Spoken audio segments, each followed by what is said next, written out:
he is very much there is no before, but yet he knows all of Shakespeare.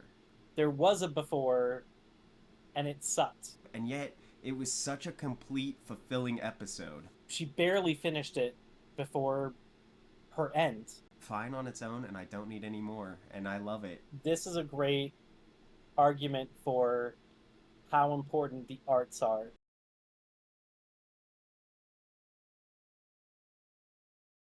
Hello and welcome to Road Goes Ever On and On. Today, Sterling and I are finishing off the hit Max TV show Station 11, the final episode, so spoilers are ahead. And to get excited for our next show that we are doing, we wanted to announce early before at the beginning of the episode what we are doing.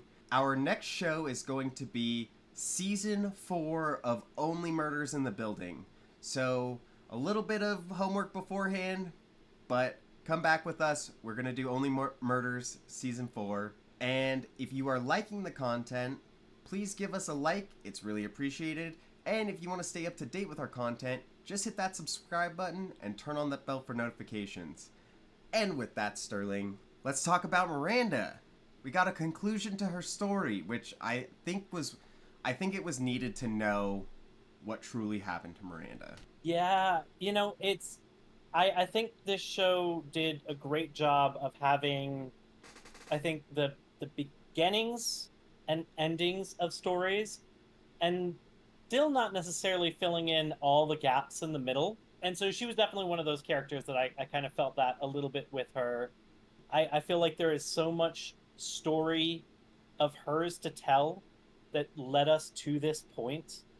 It turns out that she she barely finished it before her end, and it took that phone call from Arthur, which was spurred on by kind of the discussion that Arthur and Clark had.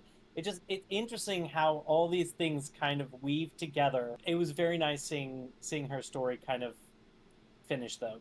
Yeah, and not to mention the weaving together of, the very first episode with Clark and the Gichigumi plane and how he views them and how they were like not getting off and not allowing them to get off, and yet it was all thanks to a call from Miranda. Like all of the connections, like they even make a point to say it where like Clark is talking about like when he's talking to Miranda and he's like, it's really weird, like Arthur or Tyler and Elizabeth are here with me in this airport, like all of these crazy connections. And so like Miranda felt like, oh my gosh, like here's a chance to save Clark, a good friend of mine, Elizabeth, who may have been a bit of a friend until the allegations or whatever came out, and then Tyler, the son of Arthur. Like she just had to take that action and save those people, and she did it. Like that's what's so crazy. Like if it wasn't for her, the Severn City Airport, the Museum of Civilization, probably wouldn't have existed. Right. And it also changes the perspective, because I think that it was very much looked at as like the people inside the Severn City Airport were preventing that airplane from being able to offload and have those people come in. And so it kind of seemed like they were, to a certain extent, kind of the bad guys, at least in that part of the story. I mean, obviously they're fighting for their lives, so nobody can hold that against them. But it turns out that it was Miranda and the pilot, that was the impetus there, and that really the people in the airport, their hands are clean there. Yeah, and it was so crazy because the way that like it was portrayed by Clark is that they're all heroes. They chose to stay on, even though they weren't really allowed to get off. But it, like maybe the pilot did say like, hey, it's gonna be a little bit longer. But maybe it was true that the people in the plane decided like, you're right, we're all dead. Like we don't deserve to get off. So it we talked about rewriting the history a little bit of how Clark rewrote the history, and it does seem with the little added context that maybe he didn't rewrite history that much. Right.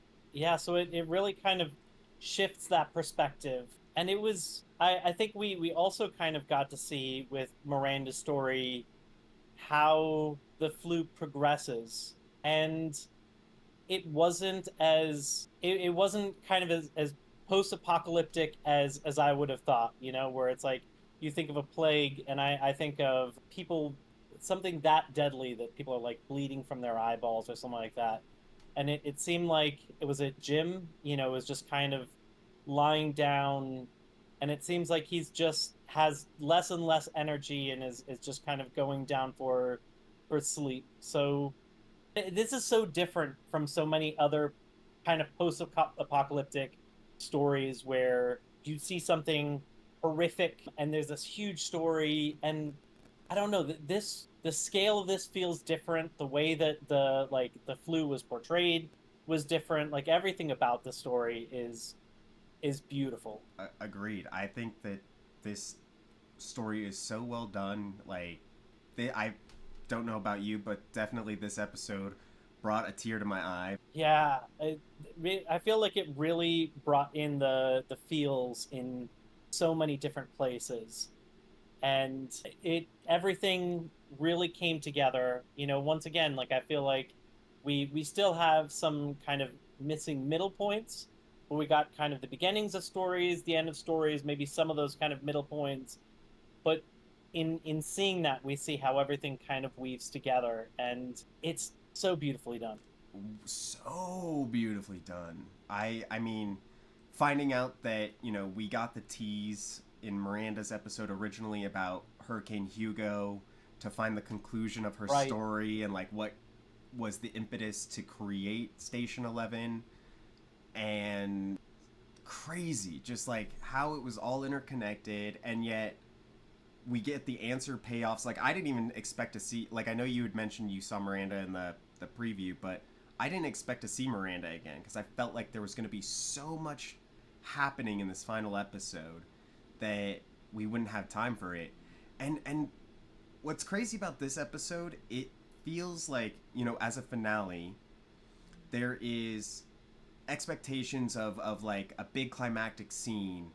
And I would say that there was a climactic scene in this, but it wasn't the climactic scene that I was expecting. I'm thinking the undersea's gonna destroy everybody in the airport, and yet, again, subverting expectations. Like, we did not get any of that this episode, and yet it was such a complete, fulfilling episode. Yeah, going into it, I thought that there was a lot more that would have to be dealt with, and that I was wondering how they would have time to tell it.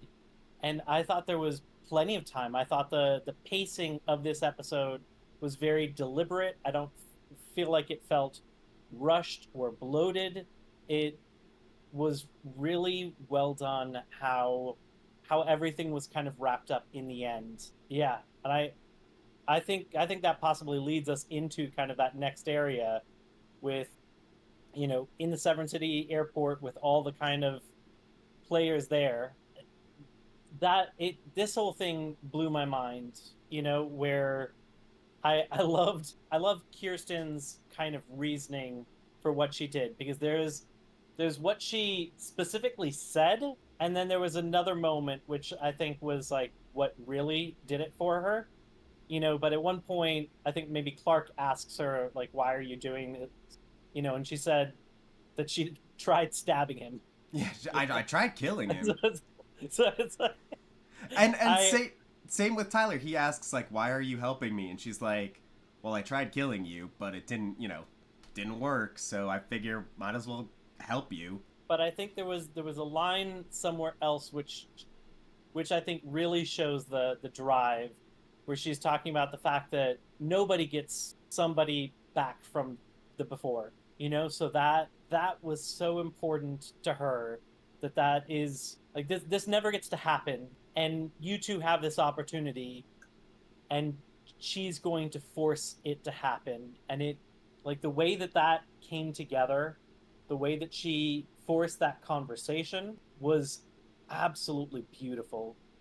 And it's wild, the passage that the two of them rehearsed, Tyler and his mom, felt like it could have been written for this movie, Yeah, rather than, being part of, an excerpt from Hamlet. Right. But okay, Um. one cool detail Yeah. I noticed, right? Yes. So, Tyler puts the book down. He says, "I'm not an actor. That was Cody." But he knew every word. He knew every word of Hamlet, which is also odd because if you think about Tyler as a person, right? He is very much there is no before, but yet he knows all of Shakespeare. So clearly he's hypocritical in that sense of that he does have a bit of the before times embedded in him. I think that that was part of his mantra was there is no before, that he was living this whole thing. He was getting ready for martyrdom, that he was going to be Lonigan and it was going to take his death for something to happen. But I think in the last episode we kind of saw his true feelings, which is that there was a before and it sucked or something like that. And I like this episode really subverts our expectations because I thought he was going to die. I thought it had to happen. And it was amazing how not only did nobody needed to die, but it was just a conversation was all that needed to happen. And all of this was going to finally allow the Museum of Civilization to open their doors, to embrace the kind of reality of what has happened and become open to the world. It's amazing how just a conversation could do that Oh yeah. and how beautifully performed it was. Oh, and the final scene where, not just the practice scene, but the actual performance of Hamlet where Clark like you said played Claudius, CLA. Mm-hmm. You know, he Right. plays Claudius, Elizabeth plays Gertrude, Tyler, of course, Hamlet, which was also beautifully done that it was the same scene Kirsten did in the second episode, which Right. such a oh gosh, this and the performance from both of them was amazing. Tyler is probably feeling a lot of emotions, so of course he's bringing all that emotion to his performance, and then again with the subversion of expectations, Alex gives him a knife. He has every opportunity to kill Clark, and in front of everybody, he could do basically what Clark did to that guy off the Gitchigumi plane. Right. He chose not to. Seeing his growth as a character was earned and satisfying. Absolutely. And I love that Clark embraced the role of Claudius, and I think that was so important because I think that helped Tyler to really embody the role and to put some of his real hatred of whether it was Clark that he hated or if it was people from the before that are holding on to things that he thinks need to be let go, and are damaged. I think that kind of having Clark embody the antagonist of the play allowed him to put his very real kind of hatred emotions towards him. And I think there was kind of therapy that happened in that, and I think that also allowed him to really have very real moments when he was then speaking to his mom, because everything, I think all of his feelings were so real and so raw as he was doing that performance. Yeah, I totally agree. And I think that, we see after his performance, originally Tyler had heard Clark wanting to get rid of him and Elizabeth. So Tyler took it in his own hands to light the plane and just disappear because he knew his mom didn't want to leave. And so he didn't want to have to, he didn't want to be responsible for taking his mom out. And so, I think that was always the hardest part for him. He did care about his mom, but maybe she was too invested into the before times. And then seeing after the show their conversation, and her asking if he was happier not being there, and then him just asking her to come with him, and of course she said yes instantly, and like that was such a touching moment between them, and it was so good. Absolutely. And I think that, we saw the girl that had some of the landmines, and I thought it was so beautiful, the solution of just showing her Station 11 and letting her understand where this, story that they had been telling, where it came from, and that, one, there was more to it than what the girl probably understood, but also, to a certain extent, showing that it was a fiction, and I think that helps to finally allow them to stop living that as if it's a reality, Right. and to try and, they're trying to add to the story that they don't even themselves know, and so I think that was part of like the beacons, the Mm-hmm. landmines as beacons. I think that hopefully helps kind of put to rest some of those dangerous things that were coming from a bunch of kids eternally telling a story as if it's reality. Well, I really liked that scene in general because it was like have a whole thing about how like the symbolism in that scene. So when that girl meets Kirsten, there is an apple tree next to them. And this show has pulled from a lot of like religious ideology, ideas, things that, like the prophet himself is like a religious figure in a way. And with what you were saying, her showing that young girl the Station 11, that was like her gaining the knowledge, right? So like Adam and Eve, the apple tree, maybe not an apple tree, but it's usually, symbolized as an apple tree. And she ate the knowledge. Like she got the knowledge and it freed her from this crazy prophecy that she was delving into. And I thought that was such like every scene is a painting, like every frame is a painting, and that was like seeing that tree, her gaining that knowledge, and like freeing them from, because Adam and Eve very naive, and they were breaking out of the naivete. So I thought it was really great. I also thought it was really interesting that Kirsten had just given up her knife recently for the first time since Frank was attacked.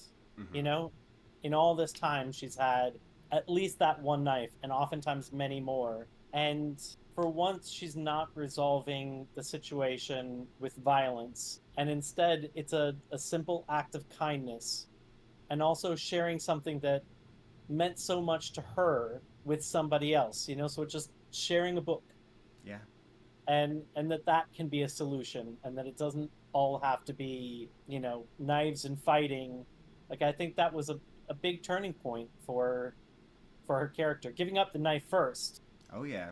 and then resolving a situation without it leading to an altercation.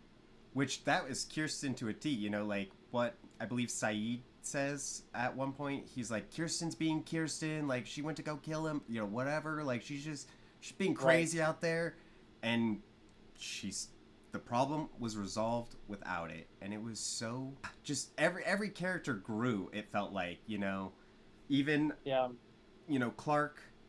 I feel like was stuck in his not letting anybody come to the civilization or the Museum of Civilization or leave the Museum of Civilization, and he grew Right. past that. Like the prophet grew and didn't need revenge on them. Elizabeth grew like actually being a mother that was there for Tyler, and then yeah, Kirsten, and I think to an extent even Alex grew as a character. Like she needed to leave and had always wanted to leave, and her and Kirsten butted heads, but then was able to go off and go with the prophet and Elizabeth. Yeah.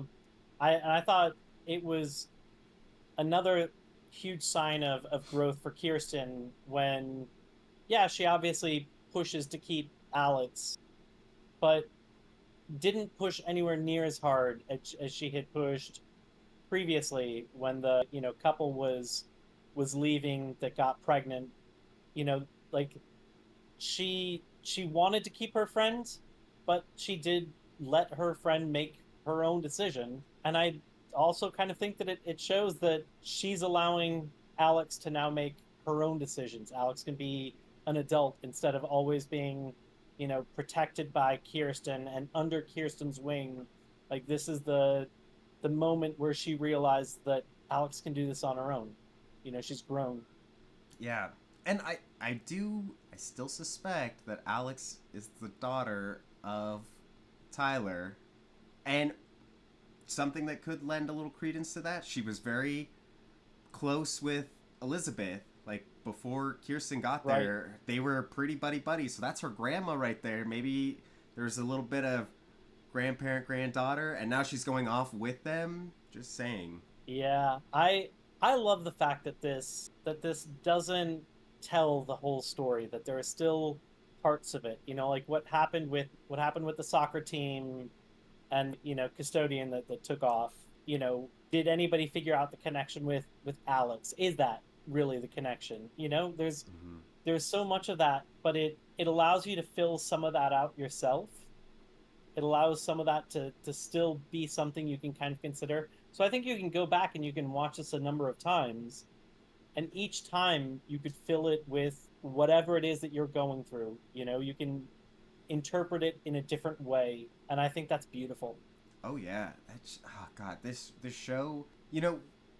We are big fans of the show Dark, that told a complete story in 3 seasons, which very great, ends very nicely. This show is perfect one season. Like, yeah, part of me wishes that I could see these characters again going through other trials or whatever, but the fact that this season from beginning to end is just so perfect, like I don't want them to touch it. Like, I think that this is good, it's fine on its own, and I don't need any more, and I love it. Right. It's the way that characters and arcs were wrapped up was beautiful. I know that we'll be getting to Jeevan in a bit, so I'll hold off on that. But Sarah's story, the way that was wrapped up, was sad but beautiful.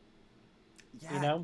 And it harkened back to when Jeevan was becoming a doctor for the first time, and Terry/Deborah said to him, like, you just have to be in the presence of death. Like, that makes you a good doctor. Like, just witnessing, being there through the death. And he was there with Sarah, and he, like, gave her permission to go. And, gosh, it was such a moving scene. It was. One really nice scene that I loved was one of the transitions they did right before that scene, where it's Miranda in the hotel room trying to call. She's like, remember the number, and like, yes, Miranda's lights go out, and then Jeevan's with Clark and the lights come on, like they first got their lights back. Like, that was such a cool, like every time this show has done like incredible cinematography, incredible storytelling techniques, and they still, last episode didn't disappoint. Great transition cut. Like, that was one of the best cuts I've seen ever. Like, I mean, it was so good. It was, absolutely. And yes, I would obviously, I'd be happy to see these characters again, but the story was wrapped up so beautifully. I don't want to see other parts of. I don't want to see a part 2. I don't.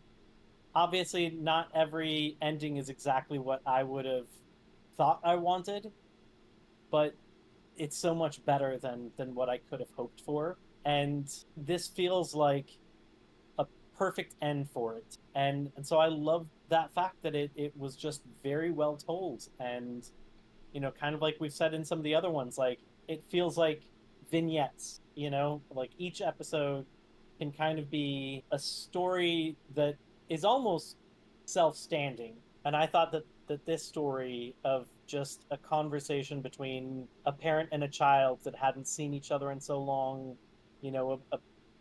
not knowing what to say to each other, was just so beautifully done.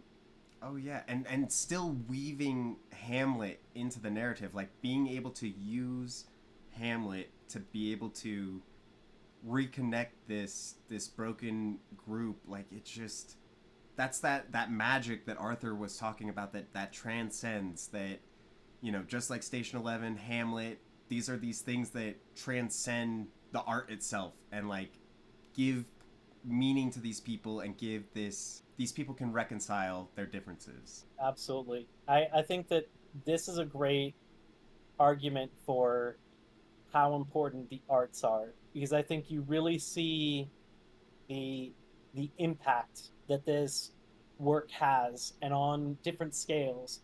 You see a very small scale impact, in terms of how it is affecting a handful of people, possibly just two people trying to have a conversation through it, as well as how it, allows this group of people from the Museum of Civilization to finally embrace kind of a new era of opening their doors to the rest of the world. It really shows how transformative art can be, and how it can be different things for different people, and that's one of the beautiful things about art.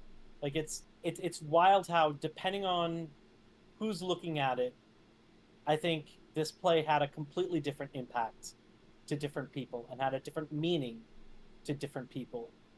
Oh yeah, just think about the meaning of, for the people that had never seen a play before like that in the Museum of Civilization, when they were Right. like, that was such a cool performance, and watching, you know, that creepy figure walk through the middle, like, and this kids that were just like, holy cow, what are we watching right now, this is insane, like that's mind-blowing for them. Absolutely. So yeah, I know we talked a little bit about symbolism, but I feel like there was more symbolism. You know, we hear about the ghosts again. Elizabeth Yes. talks about Tyler thinking when he talks to her she looks like a ghost. You know, Miranda says to the pilot that we're all ghosts. Yeah, like I think they, especially what was driving Kirsten this episode, where she doesn't get people from the before times. Like Jeevan was a ghost. She gets Jeevan back. Like he was a ghost from her Right. past. Like there are so many beautiful symbols in this show, whether it be, you know, the apple tree or these ghosts, like the symbolism of Hamlet, like that these people are going through something that is very similar to what Hamlet is about. It's just Right. such a beautiful use of symbolism. And I think they did a great job of kind of using some of that loosely. So it's up to your interpretation exactly what that means. You know, I don't think I think early on, when ghosts kept coming up, I was expecting a clear explanation. At some point there was going to be some exposition that was going to like really nail down what the significance of ghosts were. But instead, I think it was used a little bit more nebulously and used in kind of different ways. And I think that's great because it allows you to add your own thoughts. Like I think this is art that really has room for interpretation. There are some things that, we watched Dark Matter, and with the exception of like the slightly ambiguous ending of like what world did they go into, I think it's pretty clear what happened. I don't think people are going to have a different interpretation when they're watching it. They may have a different opinion of it, but they're not going to have a different interpretation. And I think that this show gives you space to fill it with some of yourself, Oh yeah. which means that not only can it be different from person to person, but also depending on what you're going through, I think you could interpret it differently at different points in your life. Like if you revisit it in 5 years, it may have a different impact, or you may kind of pick up on something else or fill it with, a different experience. And I love that. Yeah, no, I've been saying I feel like this is a very human show. Like that's like the best way to describe it. Like I know that these are like Yeah.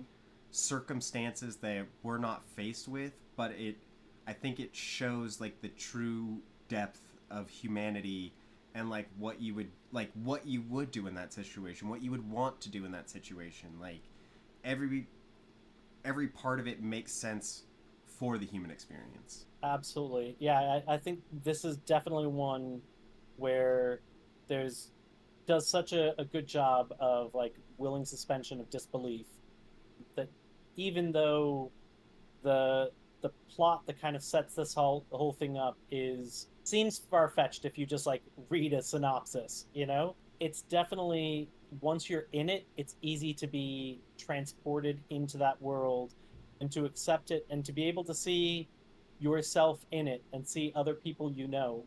Yeah, I think human is very appropriate for that. very, very human. Time to talk about Jeevan. Perfect. Wow. That was okay. That was an expectation that was set up, but also like couple near misses where like are Jeevan and Kirsten gonna see each other? When are they gonna see each other? It seems like he's gonna end up leaving and they just completely miss each other. And man, I think the payoff of Kirsten and Jeevan finally reuniting, and I don't know if you noticed, but it wasn't until she gave up Station 11. The girl took Station 11, ran off with it, and instead of going to get her copy back, she just said she let it go. And once she let that go, Jeevan came back into her life. Like if you didn't cry during that moment, you do not have a soul. You do not have a heart. They really were building up to that, you know. Every time I saw Jeevan, I was wondering if it would happen, when it would happen. And I hinted at this before where, you know, I said that I had possible different kind of like expectations of what might happen. You know, I thought that they could possibly end up together again, but I think what we got was so much more beautiful, and I think they needed each other in that moment when everything started. Mm-hmm. They very much grew apart, and I think it was great for them to see each other, but they had their own lives, and it made much more sense for them to get a little bit of time together, and then like there's a literal fork in the road, you know, Fork in the road. and she goes one way with her life, and he goes a different way with his life.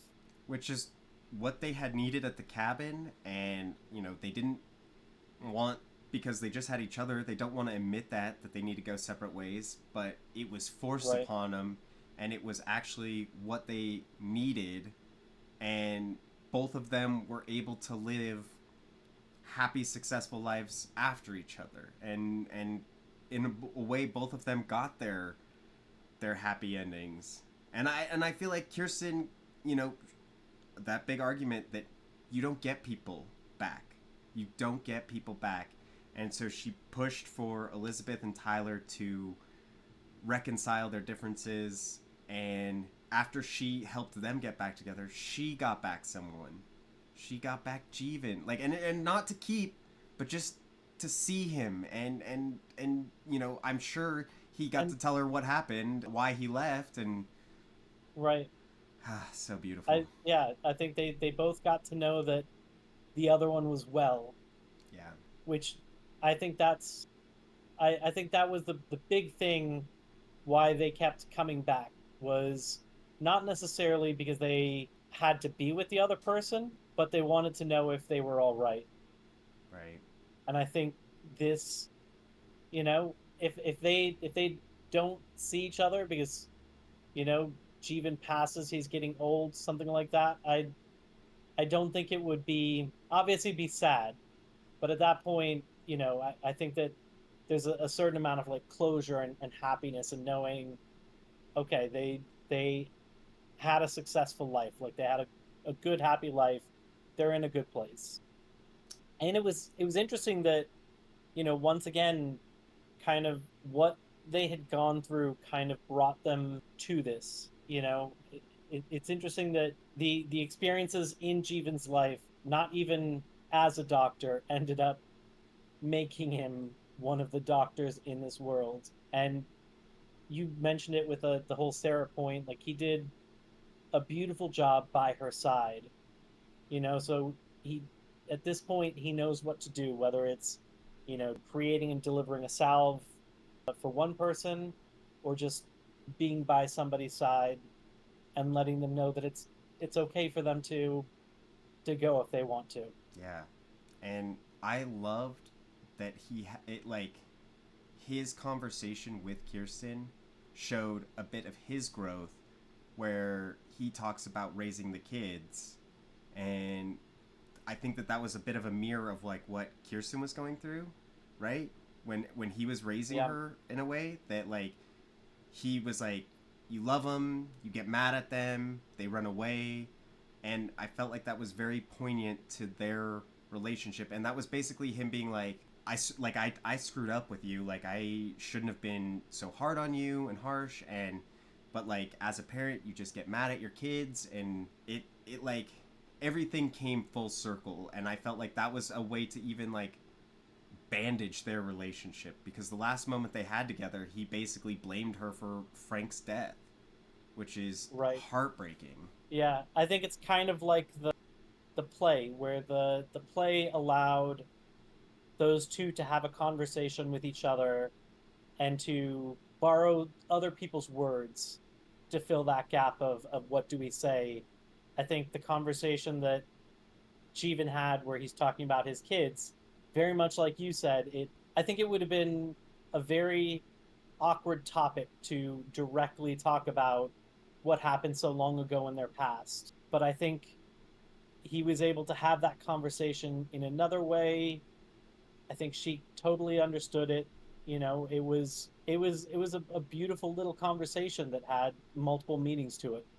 And another, you know, she was always, she kind of looked at him as leaving Jeevan, that Frank had told her that this was his nickname because he leaves when thing gets tough, and how fitting that he ended up on an island, that he doesn't leave, like it's hard to leave an island, and contained with a family.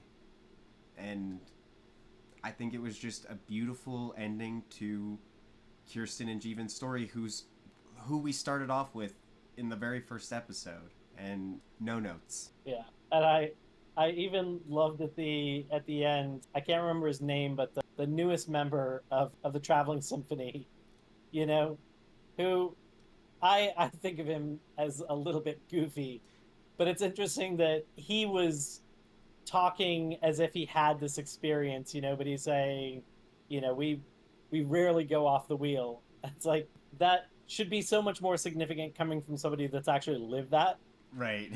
but he's I like seeing him in this group, being embraced by these people and speaking as if he's part of it. But I enjoyed his kind of contribution to this show. Which, he's not a very big character, Dan. That's who he is. Yes. But we did see him come into the symphony, and I think that's what his character was for, right? Like, to show, like, how the symphony brings people in, how they grow their family. And so, like, by the end of it, like, he was a stranger. Kirsten was pulling a knife on him. And then by the end, when they're singing the tribute to Sarah, they're all arm in lock and, celebrating the life of their conductor. Yeah, I love it. Yeah, I'll be honest with you. It's been tough talking about a few parts of this show. Like I can feel some of those feelings welling back up as I'm talking about it. It was such a beautiful end to this show. Beautiful. It was really an amazing show, and highly would recommend this show to anyone, because it's not a huge commitment. It makes you feel so many things. There's parts where you laugh, there's parts where you're afraid, and like parts where you cry, like, and it's such a great show. Like I feel like this is probably one of the best shows ever made, and I feel like nobody has talked about it, which is crazy to me. Yeah, I don't know if it's the timing when it came out that just didn't quite do it, if it's the fact that it didn't quite get to build. Sometimes shows take a little bit of time to build an audience, so like having second and third seasons can help. I don't think I really got into Game of Thrones until like the second or third season. So like sometimes you kind of build momentum as you go, and so maybe that's a downside to only having one season. But man, this should get out to a lot more people. I agree. I do feel like this show could be very also like comfort food. Like when you have like a show that you just like rewatch over and over again that's so good. Like, you Oh, just put on in the background or put on when you're not feeling great. I feel like this could be one of those shows. Like, it is great from perfect to end. yeah, yeah. And it was all connected. I know that. Yeah, like the pilot's name, and the storm that she lost her family to. That, like, that was the impetus of Station 11, which spurred along so much. Yeah, and it's amazing how perspectives shifted over time. I think in this episode, I think Clark very much redeemed himself, and I think proved that I think antagonist was a better word than villain, because he's not a bad guy at all.